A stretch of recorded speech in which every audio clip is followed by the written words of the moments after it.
use. So it's a non-corporeal legal entity with unlimited life. Because the shareholders have their only risk is the capital that they put up, it's a popular investment vehicle because it automatically limits liability. Because of that, it is easy for a corporation to attract capital, presuming that it's got a good story. Because the corporation exists for an indefinite time frame, it can actually, you have some corporations that have been around for over 100 years here in the United States.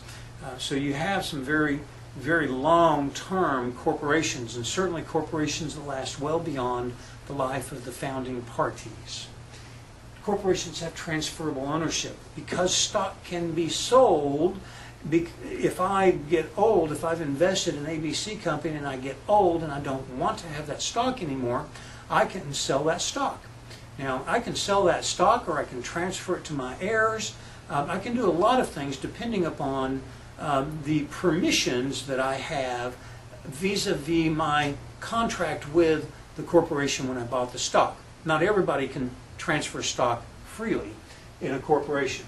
But again, here's a little chart. Creditors can go after the corporation's assets, but they cannot go after the shareholders' assets. One interesting nuance of corporations is corporations can be a general partner in a limited partnership. So here what you have is, this was the prior one that we showed you, where you have creditors who can go after the limited partnership's assets and can go after the general partner's assets but cannot go to the limited partner's assets. Well, you have creditors that can go after the limited partnership assets, and you can have a corporate general partner. They can go after that corporate general partner's assets. Keep in mind that that corporation has shareholders whose assets are also protected, but the limited partners and the corporate general partners' shareholders cannot have their assets attached by a creditor. There are some disadvantages of the corporate form of business. First, it is a little bit more costly to form a corporation than a sole proprietorship or a partnership. Now, a sole proprietorship, you just claim you're in business and you're in business.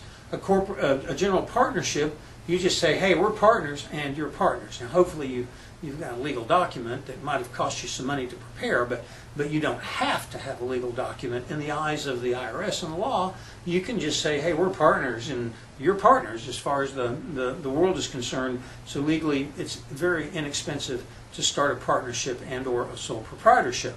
However, a corporation has to file a document of incorporation with the state that you're in. That document here in Texas costs $325 to file. If you have attorneys that are going to prepare it, then there's attorney's fees also associated with that, though that's not typically a requirement and often overkill. Corporations have double taxation. So a corporation, unless it's an S corporation, a typical C corporation is going to be taxed on its profits. Then when it accumulates a lot of money and wants to pay it out to the shareholders as a dividend, the shareholders will be taxed again. So that's the concept of double taxation. You also have the potential for diminished management incentives. And what that basically means is